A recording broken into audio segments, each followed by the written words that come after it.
Classes में आप सबों का स्वागत है। कुछ दिनों से मैं वीडियो नहीं बना पा रहा था, उसके कारण बहुत सारे हैं।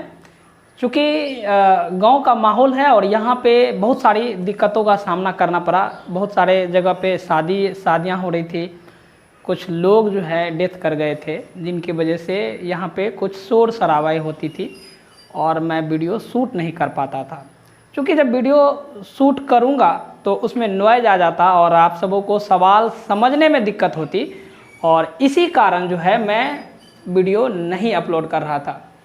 और आज से मैं पूरी तरह से कोशिश करूँगा कि प्रत्येक दिन वीडियो को डालूँ और आप सबों की जो समस्याएं हैं उन समस्याओं को सॉल्व करूँ।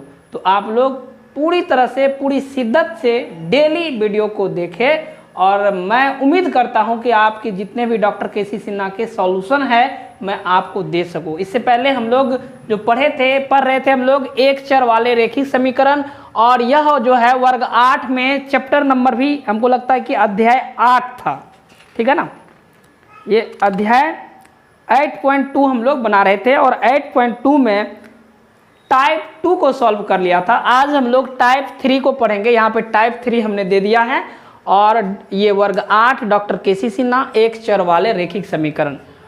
अब टाइप 3 में सवाल क्या है उससे पहले हम कुछ यहाँ पे लिखे हैं जो आप सबों को समझना बेहद जरूरी है। अगर आप नहीं समझेंगे तो सवाल को बनाने में थोड़ी सी कठिनाई हो सकती है, लेकिन जब तक मैं हूं सवाल में कोई कठिनाई होने नहीं जा रहा है। आप लोग ध्यान से सुने और जैसा आपको कहा जाए उनका सही तरीके से पालन करें। आपकी मैथमेटिक्स की स्पीड और एक्यूरेसी जो होगी वह काफ़ी स्पीड हो जाएगी। चलिए आगे बढ़ते हैं हम लोग टाइप 3 में जो सवाल है, पहला सवाल है 24 नंबर, और 24 नंबर में कहता है कि दो अनुपूरक कोणों का अंतर 20 डिग्री है तो प्रत्येक कोणों का माप ज्ञात करें। अब देखिए यहाँ पे अनुपूरक हो, समपूरक हो या कोटि पूरक हो, ये नहीं समझेंगे तो सवाल सॉल्व कैसे होगा। इसीलिए हम पहले ही लिख दिया कि कोटि पूरक और अनुपूरक किसे कहते हैं। अर्थात यहाँ पे देखिए कोटि पूरक कोण या अनुपूरक कोण, ये दोनों कोण जो होता है उसका परिभाषा आप लोग चाहे तो लिख सकते हैं। मैं यहाँ पे इसलिए लिख रहा हूँ ताकि आप लोगों को सहूलियत हो जाए। यहाँ देखते हैं इसको किसको कहते हैं। वैसी दो या दो से अधिक कोण जिनका माप 90 डिग्री के बराबर हो, कोमा उसे, दोनों में से कोई भी लिख सकते हैं, कोटि पूरक या अनुपूरक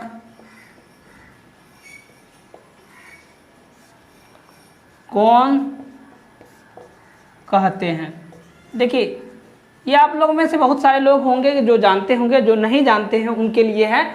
तो अगर अच्छा लगा हो तो ज़रूर से ज़रूर कमेंट कीजिएगा, और अगर ख़राब भी लगा हो तो कमेंट कीजिए। तो चूँकि हमको पता चलना चाहिए कि हम जो वीडियो बना रहे हैं वो कैसा बन रहा है। चूँकि इससे पहले मैं कभी भी यूट्यूब पे नहीं आया था, मैं मैनुअली क्लास में पढ़ाता था, स्कूल में पढ़ाता था। दिक्कतें हो सकती है, टेक्निकल बातें हैं। आप लोग अगर मेरा साथ देंगे तो मैं YouTube पे भी हो सकता है कि थोड़ी सी, क्योंकि इंसान है तो गलतियां सबसे होती है, और अगर गलतियां आप लोग नहीं बताएंगे तो हम उसमें कोई भी सुधार नहीं कर पाएंगे।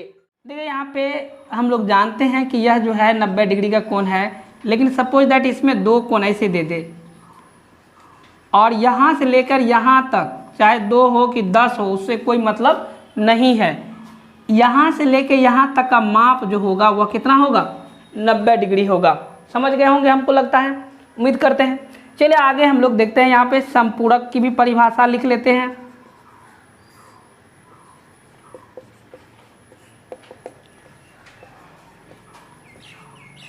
वैसा दो या दो से अधिक कोण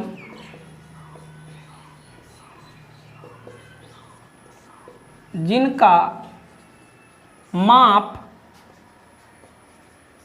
180 डिग्री के बराबर हो उसे समपूरक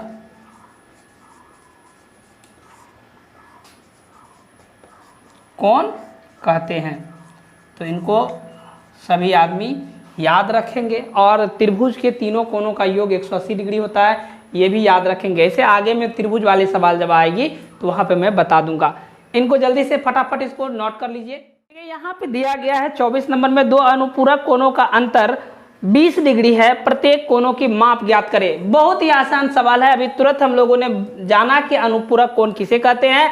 दो कोणों का योग, दो या दो से अधिक कोणों का योग यदि कितना होगा 90 डिग्री होगा, अर्थात यहाँ से लेके यहाँ तक का जो है 90 डिग्री माप होगा, तो उसी को हम अनुपूरक कोण कहेंगे। आप लोग जानते हैं, अभी तुरंत ही हम लोगों ने लिखा। यहाँ देखते हैं, एक को मान लेते हैं x, एक कोण को, और दूसरा कोण को मान लेते हैं क्या y। यहाँ पे लिख देते हैं, माना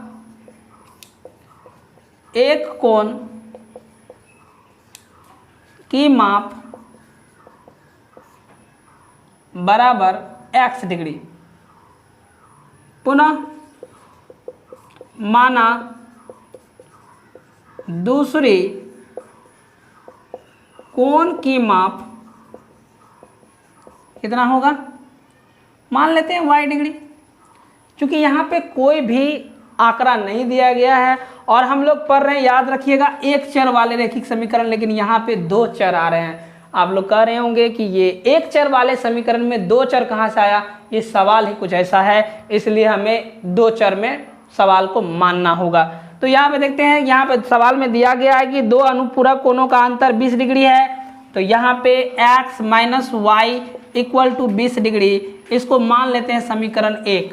दूसरी बात आपको बताया गया है अभी तुरंत ही कि अनुपूरक कोण किसे कहते हैं। जब दो कोणों का योग कितना हो, 90 डिग्री के बराबर हो, उसे अनुपूरक कोण कहते हैं। तो यहाँ पे देखिए x और y जब माने हैं तो x plus y equal to कितना हो जाएगा अनुपूरक कोण से। यहाँ पे लिख सकते हैं अनुपूरक, या इसी को पूरक भी कहते हैं, पूरक कोण भी, ठीक है ना, कोण से, ठीक है। कोष्ठ में दे दीजिएगा ताकि आपकी समझदारी विकसित हो सके। अब देखिए दोनों कोणों में, दोनों समीकरण एक समीकरण दो में देखिए यहाँ पे भी x x y y है।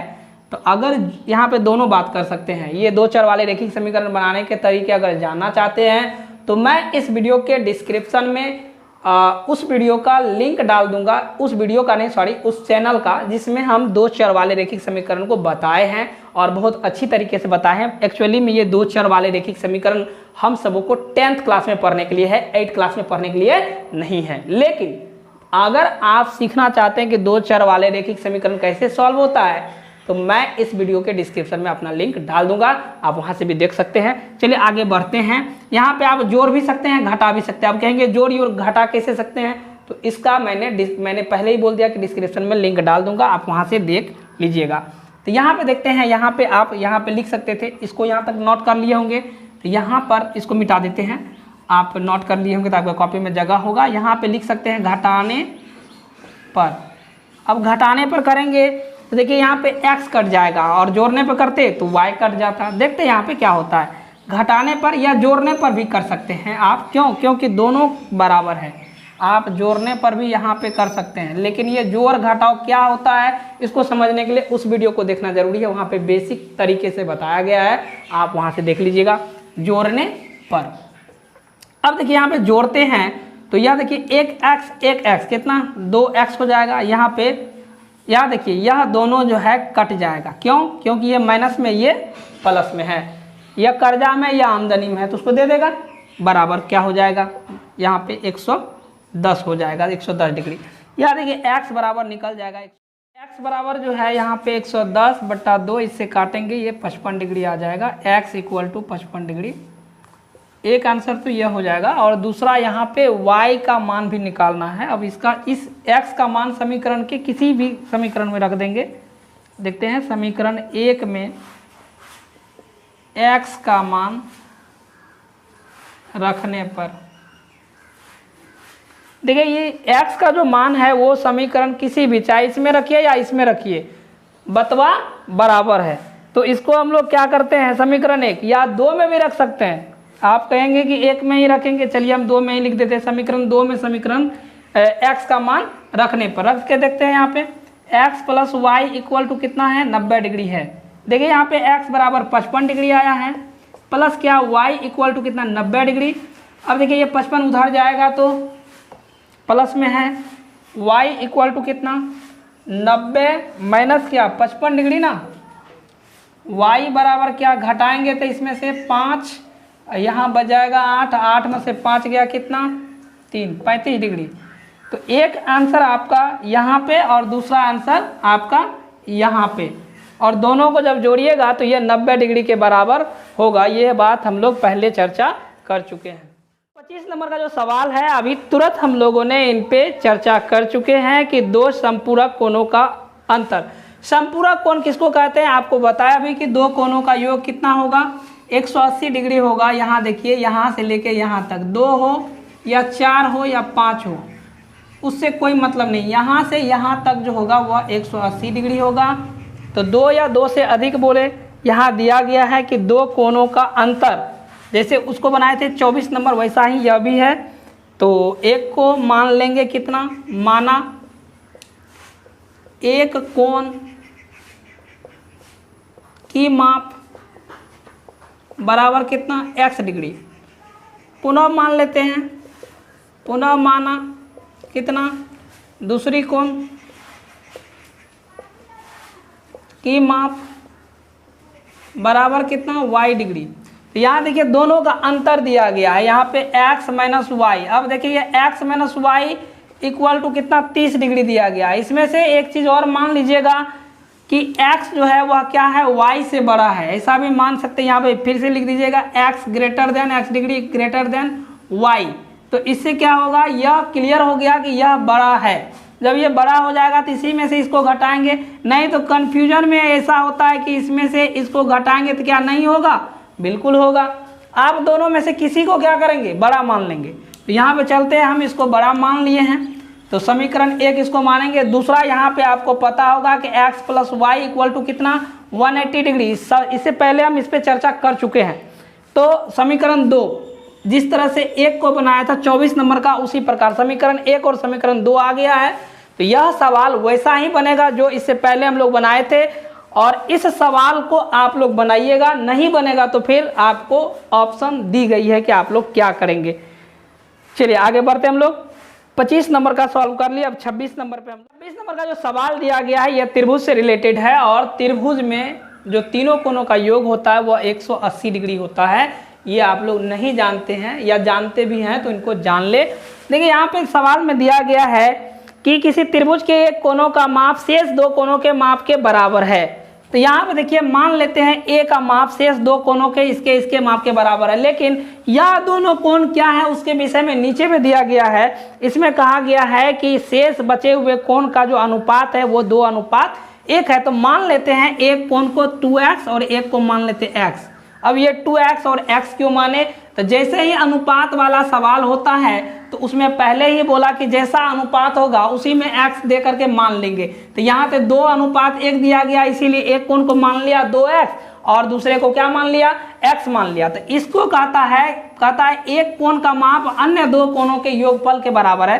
तो यह ऑटोमेटिक कितना हो जाएगा, यह हो जाएगा 3x, 2x 1x कितना 3x। तो यहाँ पे लिख सकते हैं, हम जानते हैं, क्या जानते हैं, त्रिभुज के तीनों कोणों का योग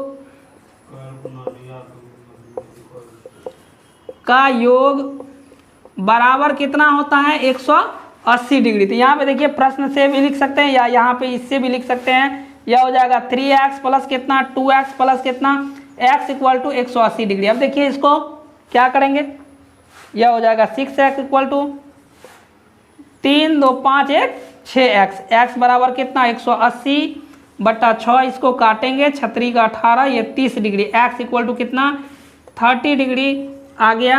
अब जब एक का मान आ गया, यह x किसका मान था, c का मान था, कौन c का, तो कौन b भी निकल जाएगा, इसीलिए कौन b इक्वल टू कितना 2x है, यह हो जाएगा 2 गुना 30 बराबर कितना 60 डिग्री। उसी प्रकार कितना हो जाएगा, कौन c बराबर यह है 3x इक्वल टू कितना 3 गुना कितना 30 डिग्री बराबर हो जाएगा ये 90 डिग्री। तो इस प्रकार हम लोग 26 नंबर को क्या किए, सॉल्व कर लिए। हम लोग यहाँ पे जो कोण सी दिए हैं एक्चुअली में ये कोण ए का मान है, यहाँ पे देख लीजिए, और ये सी जो है वो यहाँ पे निकाले हैं, कोण सी इक्वल टू इतना, ये आंसर हो गया। हम लोग 27 नंबर को देखते हैं। इसमें दिया गया है कि किसी त्रिभुज एबीसी के कोण ए अनुपात बी बराबर 5:6 है। तो पहले ही हमने बोला कि जिसको अनुपात में दिया जाए, कोण ए, यहाँ पे देखिए कोण ए अनुपात कोण बी दिया गया है 5:6, तो एक को मान लेंगे क्या 5x और दूसरे को क्या मानेंगे 6x। इस पे हम लोग चर्चा किए हैं। और तीसरा जो कहता है, इसमें एक और इम्पोर्टेंट चीज़ दिया गया है कि कोण सी का मान कोण ए से 20 डिग्री अधिक है। इससे कहता है 20 डिग्री अधिक है, तो अर्थात यह जो हो जाएगा 5x प्लस कितना 20 डिग्री हो जाएगा। तो इसके बाद तो आप लोग जानते ही हैं क्या, त्रिभुज के तीनों कोणों का योग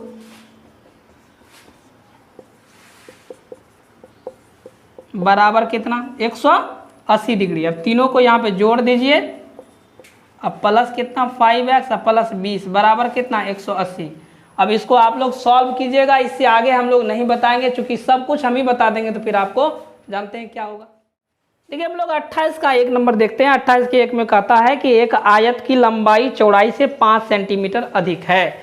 तो चौड़ाई से कहता है, तो चौड़ाई को ही क्या करेंगे मान लेंगे, जिससे कहा जाएगा उसी को मान लेंगे। चौड़ाई मान लिया x, तो लंबाई हो जाएगा x प्लस कितना 5।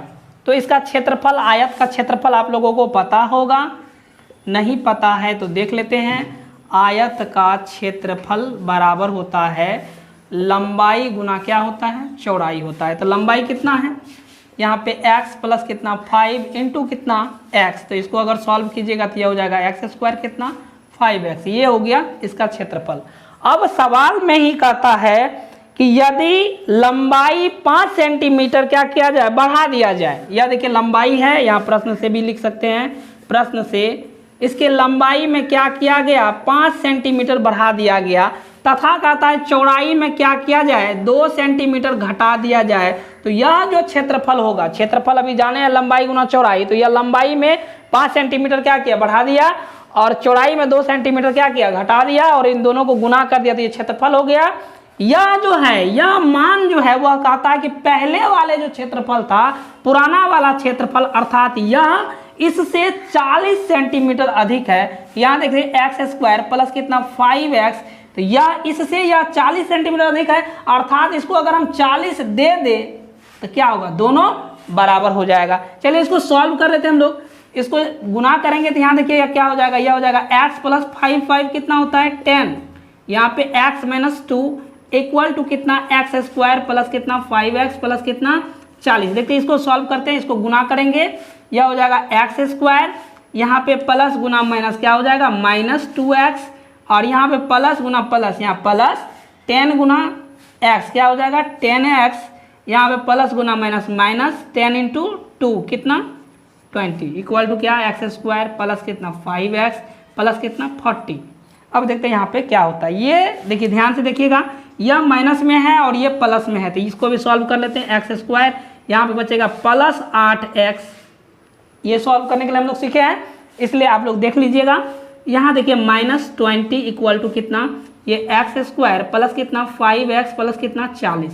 अब देखिए संख्या को संख्या और x वाले को x तरफ, देखिए यहाँ पे यह भी x वाले है, यह भी x वाले है, 40 को इसी तरफ छोड़ देंगे, बाकी को इधर ले आएंगे। देखते हैं यहाँ पे, यह देखिए यहाँ पे लिखेंगे x²। अब देखिए इस x² को इधर लाएंगे तो यह हो जाएगा -x²।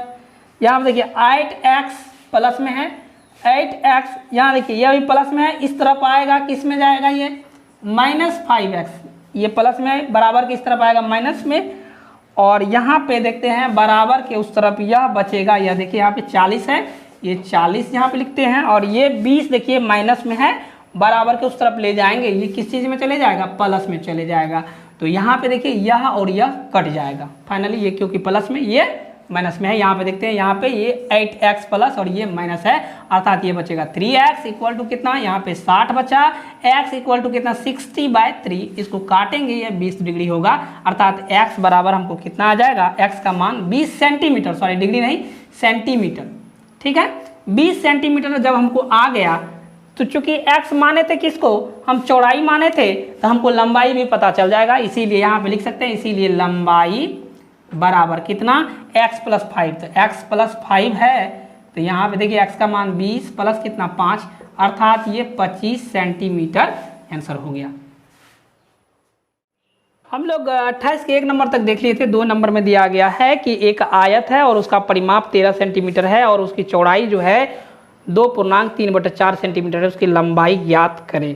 तो ये बहुत ही आसान है, इसका परिमाप दिया गया है 13 सेंटीमीटर। देखिए यहाँ पे इसका परिमाप दिया गया है 13 सेंटीमीटर और परिमाप जो होता है वो होता है 2 × लंबाई प्लस चौड़ाई होता है।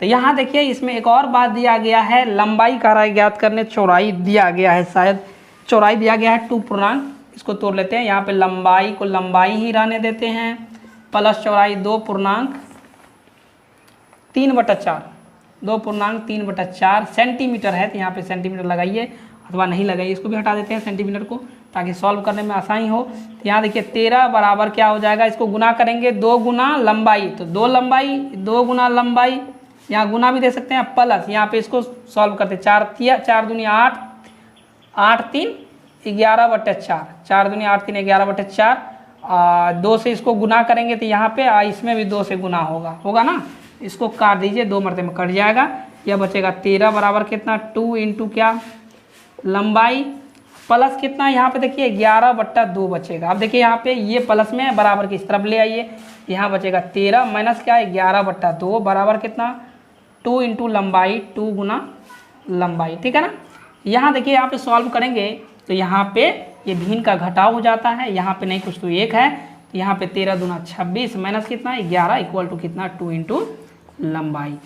तो देखिए ये बहुत ही आसान है, यहाँ पे घटाएंगे इसको तो ये हो जाएगा 5 और 1 कितना 2 बराबर ये हो जाएगा 2 × लंबाई। देखिए यहाँ पे ये गुना में है, इस तरफ लाएंगे तो भागा में चले जाएगा, नीचे में हो जाएगा 2 × 2 बराबर क्या लंबाई। इसको जब सॉल्व करेंगे तो 15/4 बराबर कितना लंबाई होगा, यही आंसर हो गया। या इसको सॉल्व करेंगे तो देखिए यहाँ पे 15 को पूर्णांक में दिया होगा तो इसको पूर्णांक में निकाल लेते हैं। यहाँ पे देखिए पूर्णांक में निकालने का भी तरीका देख लेते हैं। यहाँ पे 4 × 12, ठीक है, यहाँ बच गया कितना 3, ये 3 चले जाएगा ऊपर और ये 3 चले आएगा किधर इस तरफ यहाँ, और ये 4 चलेगा यहाँ पे, अर्थात इसको हम ऐसे लिख सकते हैं लंबाई बराबर, इसीलिए लंबाई बराबर 3.4 सेंटीमीटर, यही हमारा क्या हो गया आंसर हो गया। हम लोग 28 के 2 नंबर तक तो सॉल्व कर लिए हैं। 29 का जो सवाल है वो त्रिभुज से रिलेटेड है और यहाँ पे दिया गया शीर्ष लंब की लंबाई, ये सवाल आपको बनाना है। 29 का 1 नंबर और 2 नंबर आप बनाइएगा और यदि नहीं बनेगा तो कल हम इसको सॉल्व कर देंगे। और कल जो हम लोग फाइनली पढ़ेंगे वो टाइप 4 जो चाल पे आधारित है, और चाल बराबर जो होता है वो आप लोग थोड़ा सा इस सूत्र को याद कर लेंगे। चाल बराबर होता है दूरी बटा क्या समय। देखिए इससे 2-3 सूत्र निकलेगा, ठीक है ना, तो वो आप लोग करके आइएगा। यहाँ देखिए यहाँ पर बराबर दूरी बटा समय होता है, तो दूरी बराबर क्या हो जाएगा आप लोग निकाल लीजिएगा। दूरी गुना 1 क्रॉस गुना करेंगे, दूरी बराबर हो जाएगा चाल गुना क्या समय। उसी प्रकार अगर समय बराबर हमको कहेगा, समय बराबर क्या हो जाएगा, समय देखिए यहाँ पे समय बराबर क्या हो जाएगा, समय यहाँ चले आएगा, चाल यहाँ चले जाएगा, अर्थात दूरी बटा क्या चाल। तो ये 3 सूत्र इसमें होते हैं जो बहुत इंपॉर्टेंट है, 1 2 और ये 3। सबसे इम्पोर्टेंट ये है क्योंकि चाल बराबर दूरी बटा समय हम लोग फिजिक्स में भी पढ़ते हैं और ये हमारे लिए बहुत इंपॉर्टेंट है। एक इसी को हम तो कहते हैं, इसी को याद रखेंगे, इसी से रिलेशन निकल जाएगा, ये भी सूत्र इसी से निकला है। तो आज इतना ही छोड़ते हैं और लेते हैं विदा। अगले क्लास में हम लोग फिर से मिलते हैं टाइप 4 को लेकर के, तब तक के लिए गुड बाय।